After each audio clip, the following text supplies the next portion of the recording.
ಕಾಂಗ್ರೆಸ್ ಪಾರ್ಟಿಗೆ. ಮೊದಲನೇದು ನಿರುದ್ಯೋಗ ಎಷ್ಟು ಜಾಸ್ತಿ ಆಗಿದೆ ಎಷ್ಟಿಲ್ಲ ಇದರ ಚರ್ಚೆ ನಾವು ಬೇರೆ ಮಾಡೋಣ. ರಿಜಿಸ್ಟ್ರೇಷನ್ ಆಗಿದೆ ಅಂತ ಎಂಪ್ಲಾಯ್ಮೆಂಟ್ ಪ್ರಾವಿಡೆಂಟ್ ಫಂಡ್ ಆರ್ಗನೈಸೇಷನ್ನಲ್ಲಿ ಹೈಯೆಸ್ಟ್ ಎವರ್ ಹೈಯೆಸ್ಟ್. ಹಾಗಾಗಿ ಅದರದ್ದೊಂದು ಚರ್ಚೆ ಪಕ್ಕಕ್ಕೆ.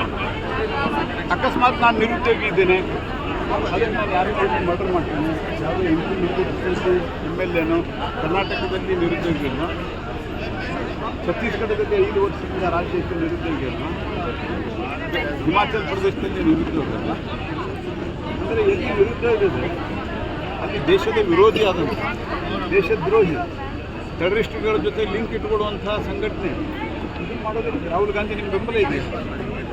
ಯಾವ ಕಾರಣಕ್ಕೂ ಸಹಿತ ಮರ್ಡರ್ ಮಾಡಿದವನಿಗೂ ಸಹಿತ ಅವನದೇ ಆದಂಥ ಒಂದು ಲಾಜಿಕ್ ಅವನದೇ ಆದಂಥ ಅದನ್ನು ಕೋರ್ಟು